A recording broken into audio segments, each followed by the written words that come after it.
Ya, semoga suara saya terdengar. Karena tadi ada sedikit kendala, jadi di sini saya teruskan menggunakan aplikasi yang lain, yaitu menggunakan Handycam.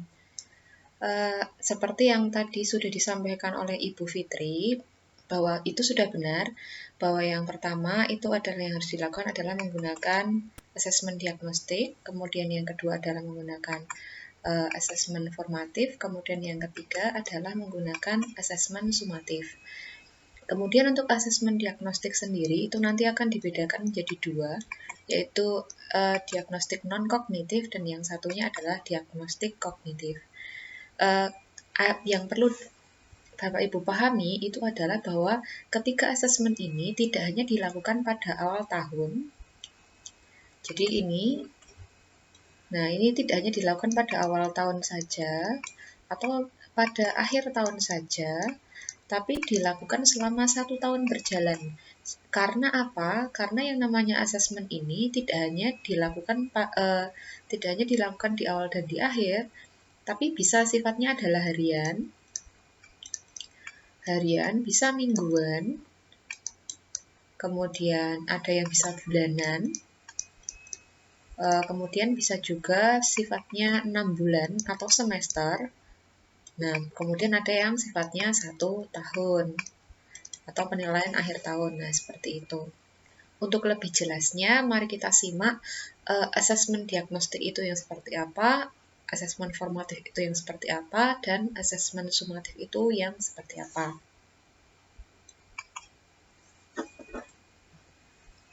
Kita masuk ke yang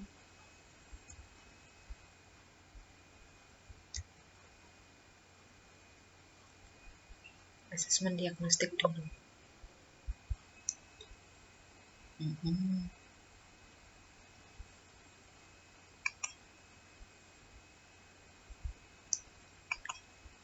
Saya bukakan dari sini saja. Oh, di sini.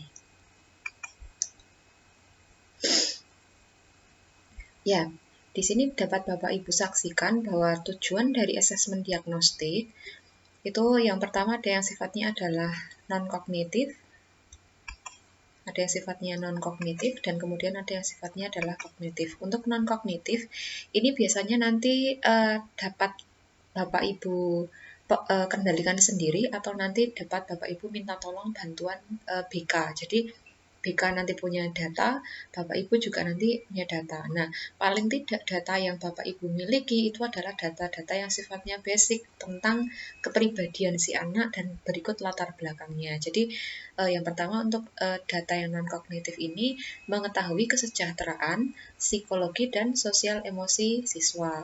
Selanjutnya, mengetahui aktivitas selama belajar di rumah, mengetahui kondisi keluarga siswa, latar belakang pergaulan siswa, gaya belajar, karakter, serta minat siswa. Dari sini Bapak Ibu bisa langsung mengkategorikan bahwa, oh ternyata anak ini menyukai kegiatan ini dengan gaya belajar yang kurang lebih seperti ini dan dapat kita arahkan menjadi yang seperti apa. Kemudian untuk yang analisis yang sifatnya asesmen diagnostik kognitif, ini untuk mengidentifikasi capaian kompetensi siswa. Apakah si anak ini termasuk kategori siswa umum ataukah memiliki kebutuhan khusus atau tidak. Kemudian menyesuaikan pembelajaran di kelas dengan kompetensi rata-rata, memberi kelas remedi atau pelajaran tambahan pada siswa yang kompetensinya di bawah rata-rata. Nah, ini yang tadi saya katakan bahwa terutama untuk yang kelas memiliki kelas inklusi. Untuk kelas inklusi ini karena dia bervariasi anaknya, ada yang anaknya normal, ada yang memiliki IQ tinggi kemudian menjadi kategori jenius, ada yang memiliki kebutuhan khusus yang memiliki daya IQ yang agak rendah kemudian hingga daya pemahamannya agak rendah. Nah, ini termasuk ke dalam asesmen diagnostik kognitif. Tapi Bapak Ibu tidak boleh mengkategorikan seorang memiliki daya nalar yang lamban langsung dicap sebagai anak berkebutuhan khusus, tidak boleh. Anak berkebutuhan khusus ini ada syaratnya. Si anak ini coba kita bawa dulu ke psikolog, kemudian setelah nanti didiagnosis oleh psikolog apakah anak ini betul memiliki kebutuhan khusus atau tidak. Jadi seorang guru tidak boleh langsung tiba-tiba karena si anak ini ketika dijelaskan kemudian daya nalarnya itu tuh rendah, kemudian langsung dicap memiliki kebutuhan khusus, tidak boleh seperti itu. Saya lanjutkan.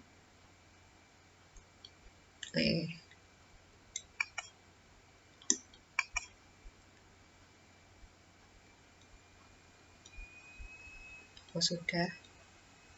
Nah, ini kegiatan asesmen diagnostik kognitif maupun non-kognitif sebenarnya memiliki tahapan pelaksanaan yang sama. Kecoret. Memiliki tahapan pelaksanaan yang sama. Tahapan pelaksanaannya itu meliputi persiapan, pelaksanaan, dan tindak lanjut. Jadi, untuk kegiatan diagnostik ini, kita tidak langsung tiba-tiba spontan seperti itu. Nah, harus paling tidak ada persiapannya. Nah, persiapannya itu kurang lebih yang seperti apa? Mari kita simak bersama-sama.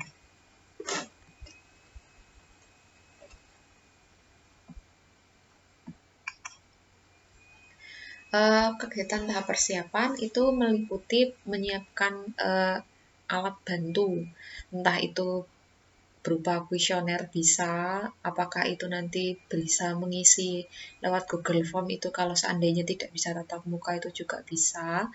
Kemudian siapkan juga kata-kata kunci tentang aktivitas siswa, yang ini sifatnya untuk yang non-kognitif ya.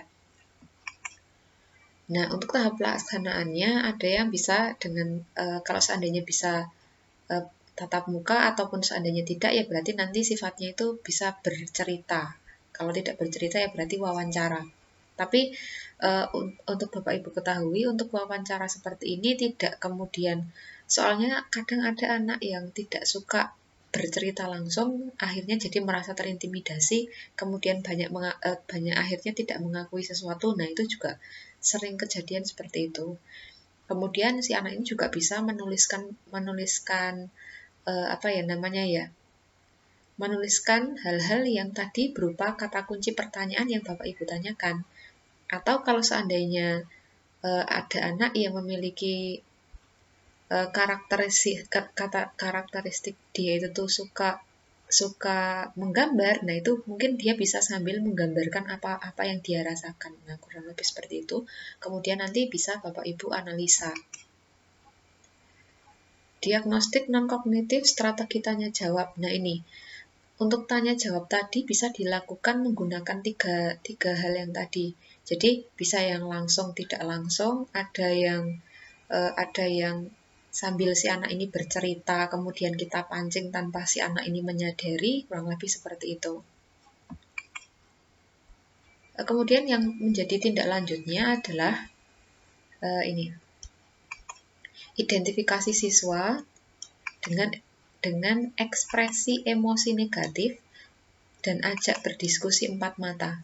Nah, ini beban untuk kurikulum merdeka ini adalah seorang guru itu harus lebih perhatian kepada siswanya. Sebenarnya tidak hanya untuk kurikulum merdeka, dari dulu juga seperti ini. Hanya untuk sekolah-sekolah yang memiliki siswa dengan jumlah banyak, ini mungkin agak mengalami kesulitan. Menentukan tindak lanjut dengan mengkomunikasikan dengan siswa serta orang tua jika diperlukan. Ya, ini saya pernah mengalami bahwa ternyata orang tuanya bahkan tidak tahu kalau si anak ini memiliki kebutuhan khusus. Nah, setelah dikomunikasikan dibawa ke psikolog, baru akhirnya orang tuanya menyadari. Nah, ini lucu sekali. Kemudian yang ketiga adalah ulangi pelaksanaan asesmen non-kognitif pada awal pembelajaran. Awal pembelajaran itu bisa mungkin pada saat ganti tujuan pembelajaran itu juga bisa. Kalau terlalu sering juga ini mungkin kurang apa ya namanya ya, kurang efektif karena anak merasa terlalu sering ditanya-tanya. Ada anak yang suka ditanya-tanya dan ada anak yang tidak suka sama sekali sebenarnya dikorek-korek hal-hal pribadi seperti ini. Saya lanjutkan.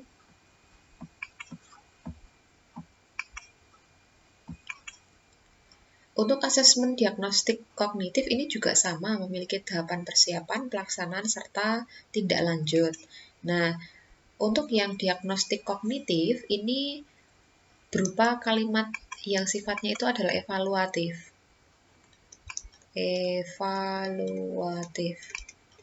Evaluatif itu memiliki bisa berupa pertanyaan-pertanyaan yang meliputi yang sesuai dengan topik capaian pembelajaran yang saat itu sedang dipelajari. Ada juga yang di satu kelas di bawahnya. Berarti kalau yang waktu yang sedang Bapak Ibu ajar itu adalah yang fase E, berarti mundur ke fase D. Kemudian pertanyaan dengan topik 2 kelas di bawahnya, berarti 2 kelas berarti kan masih sama-sama fase D ya, tapi maksudnya dengan level kognitif yang agak lebih rendah. Jadi KKO-nya juga nanti silahkan disesuaikan. Untuk KKO-nya kan nanti ada yang C4 atau bahkan C5. Berarti kalau pada saat fase E ini adalah yang capaian pembelajarannya itu adalah C5, berarti nanti untuk yang satu kelas di bawahnya KKO-nya nanti yang C4 dan seterusnya. Jadi semakin turun seperti itu ya. Disesuaikan intinya. Kemudian asesmen diagnostik kognitif ini contoh kegiatan tindak lanjut. Nah, ini adalah contoh-contohnya, dapat Bapak Ibu literasi sendiri. Saya yakin ini sudah Bapak Ibu baca karena kemarin sudah ada sudah banyak yang mengisi, ternyata saya cek di LMS refleksi dirinya. Nah, itu kemudian ada yang bahkan sudah membaca eksplorasi materi dan ternyata ya Bapak Ibu cukup semangat sekali. Nah, ini adalah contoh asesmen diagnostik kognitif. Di sini cukup jelas bahwa persyaratan dan tujuan pembelajarannya seperti apa. Asesmen awal matematika kelas 3 SD. Nah, ini otomatis nanti ada yang fasenya sama, bahkan ada yang nanti fasenya itu tuh turun. Saya lanjutkan untuk yang sifatnya asesmen formatif dan sumatif. Nah, ini mirip tapi agak berbeda. Jadi ini perbedaannya dapat Bapak Ibu cermati di sini. Ini kok jelek sekali catatan saya.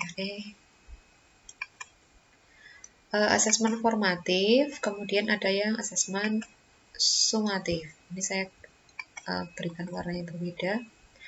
Metode evaluasi yang dilakukan untuk evaluasi proses.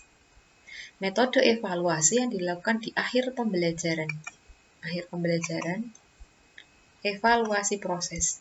Jadi untuk yang sumatif, ini sifatnya itu adalah setiap ada akhir pembelajaran, maka menggunakannya yang adalah yang sumatif. Ini untuk mengetahui apakah si anak ini paham atau tidak. Nah, sedangkan ini adalah untuk yang asesmen formatif, itu adalah yang ada pemahaman murid, kebutuhan pembelajaran, kemajuan akademik selama pembelajaran. Jadi ini jangkauannya lebih luas ketimbang yang sumatif. Kemudian yang selanjutnya, asesmen formatif memantau pembelajaran murid dan memberikan umpan balik yang berkala dan berkelanjutan. Asesmen sumatif seringkali memiliki taruhan tinggi karena berpengaruh terhadap nilai akhir murid sehingga sering diprioritaskan murid selama asesmen formatif.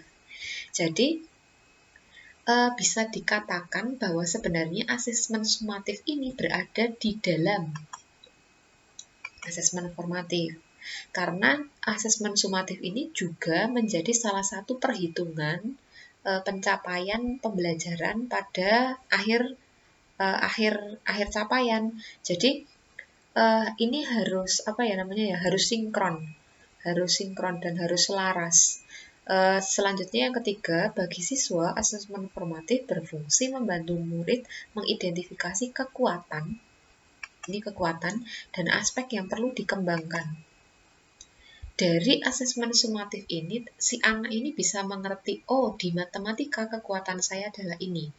Di fisika kekuatan saya adalah ini. Saya lemah di biologi bagian ini. Si anak perlu dia jadi tahu kekuatan dan kelemahannya sendiri.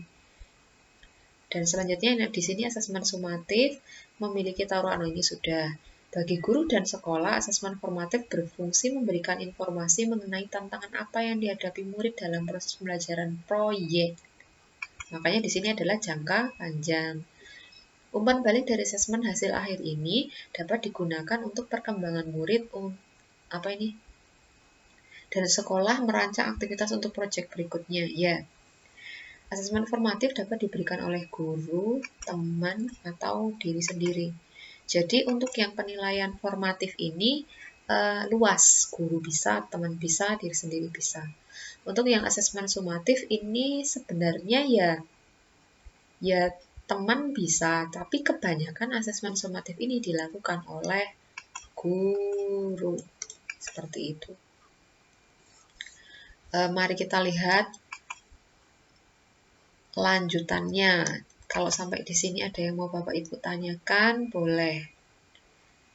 Nah ini. Jadi untuk asesmen formatif ini bisa untuk guru faedahnya apa? Untuk murid faedahnya apa? Asesmen sumatif faedahnya apa? Untuk siswa juga faedahnya apa? Dan jika itu digabungkan mendapatkan irisan, ini adalah irisannya. Irisan yang didapat itu adalah merupakan cara menilai pembelajaran murid. Jadi untuk kurikulum merdeka, di sini tidak ada penilaian sikap, penilaian keterampilan, penilaian pengetahuan. Di sini include jadi satu. Jadi kalau IPA gitu ya, IPA terpadu, berarti nilainya IPA ya itu, tidak ada kemudian nilai keterampilan, nilai sikap, nilai pengetahuan, itu tidak ada. Semuanya include jadi satu, namanya adalah nilai IPA terpadu, seperti itu. Merupakan kesempatan untuk menerima dan memberikan umpan balik. Merupakan cara untuk mengevaluasi keefektifan pengajaran dan pembelajaran. Ya, itu cukup jelas.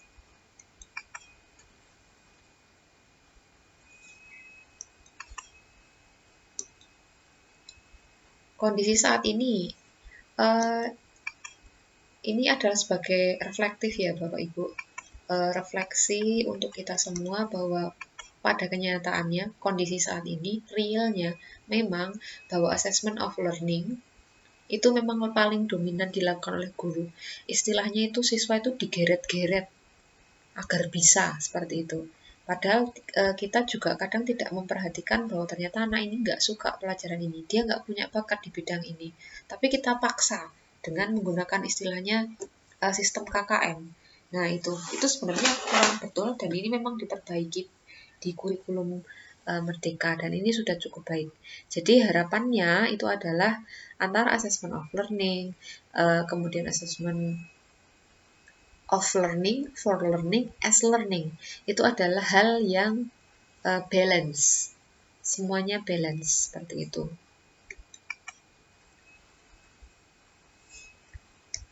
Saya lanjutkan. Ini tadi sudah cukup jelas. Nah ini, untuk bentuk assessment-nya, formatif dan sumatif, ada yang sifatnya itu tidak tertulis,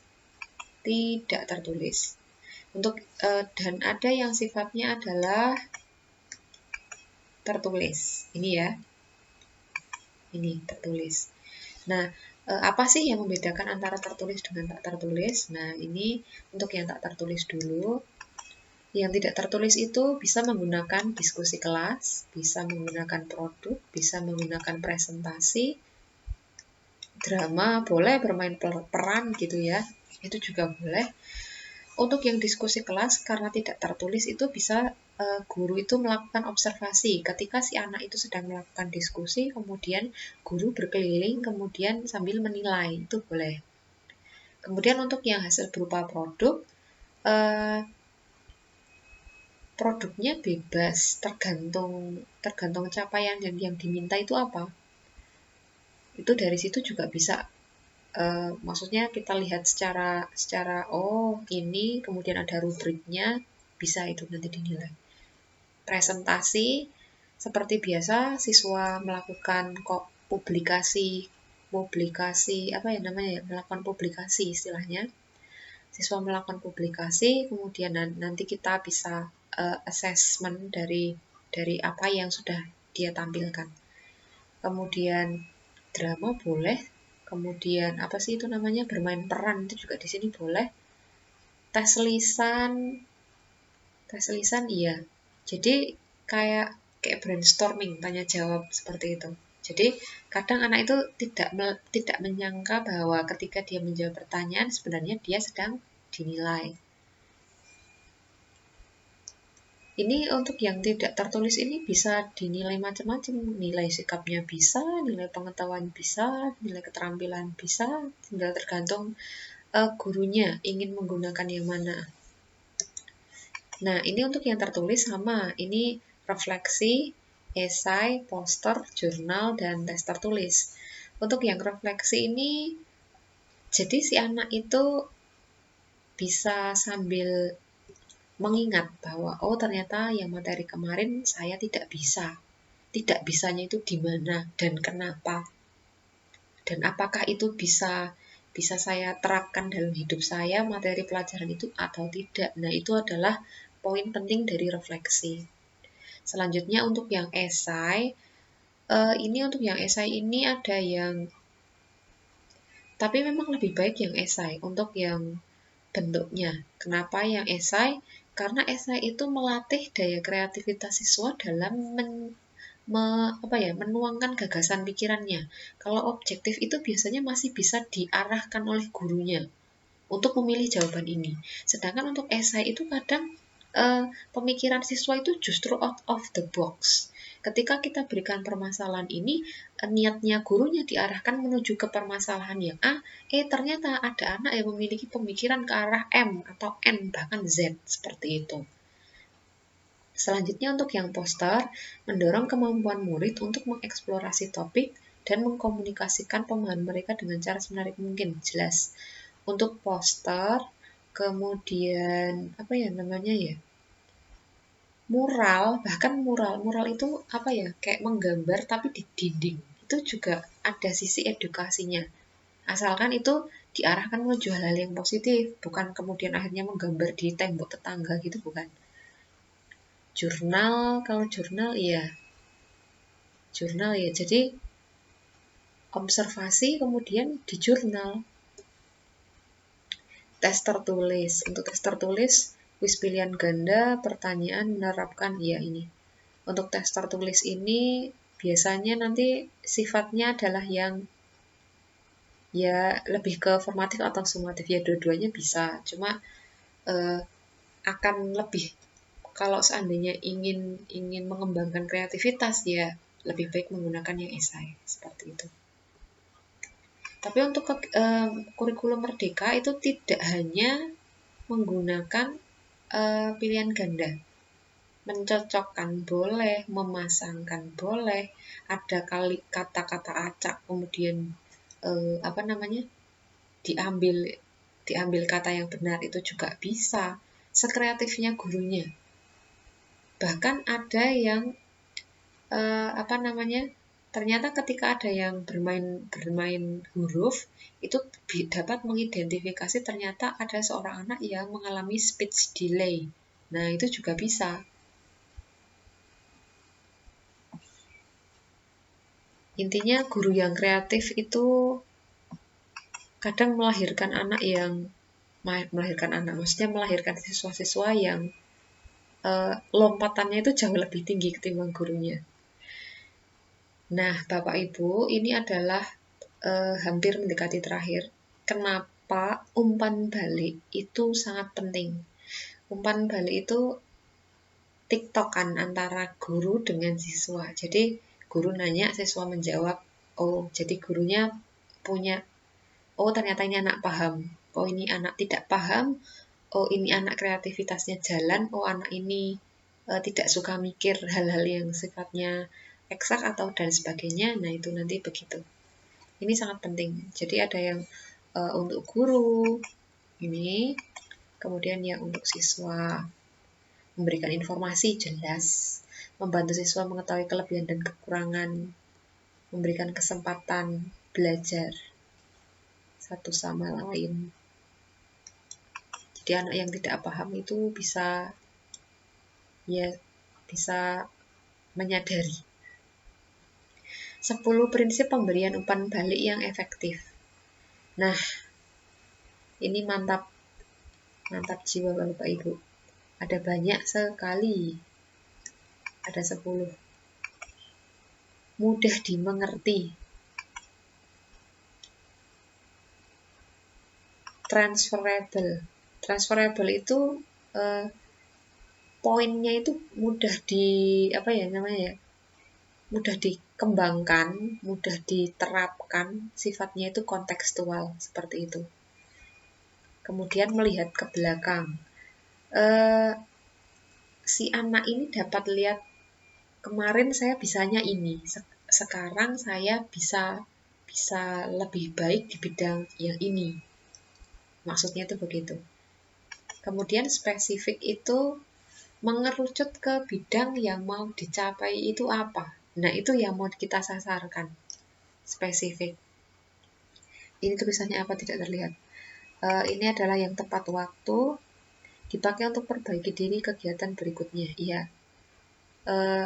Kalau biasanya ada permasalahan kontekstual itu biasanya ya on time. Hanya di waktu itulah yang itu bisa diajarkan. Contohnya adalah untuk saat ini adalah yang hot news itu adalah coronavirus, terutama tahun 2020 kemarin. Ya, tidak bisa coronavirus itu dibahas 5 tahun lagi atau 7 tahun lagi. Seolah-olah itu sedang terjadi, tidak bisa. Nah, ini kontekstual. Kontekstual tadi berhubungan dengan transferable ya, dan sifatnya seimbang. Pujian atas pencapaian juga masukan untuk perbaikan ya. Jadi tidak hanya menjadi guru tukang kritik, tapi juga guru yang bisa memuji, kasih masukan, dan terutama dalam memberikan teladan atau memberikan contoh. Jangan sampai Bapak Ibu nyuruh siswanya bikin video, sedangkan Bapak Ibu sendiri tidak bisa bikin video. Seperti itu, nggih. Kemudian selain untuk melihat ke belakang, juga untuk melihat ke depan. Apa sih yang bisa diperbaiki dari diri saya sehingga membuat saya nanti lebih baik lagi. Selanjutnya adalah selektif. Ini terhadap 2 atau 3 hal yang bisa dikerjakan oleh murid. Ya, jadi ketika ada banyak pekerjaan, anak-anak ini bisa mengutamakan mana yang penting dan mana yang kurang penting sehingga dia bisa lebih bertanggung jawab. Kurang lebih seperti itu. Jadi untuk materi assessment ini poinnya adalah ada 3, bahwa assessment itu ada tiga macam. Ada assessment diagnosis ya. Diagnosis ada yang non kognitif, ada yang kognitif. Kemudian ada yang assessment sumatif, kemudian ada yang assessment formatif. Seperti itu nggih Bapak Ibu.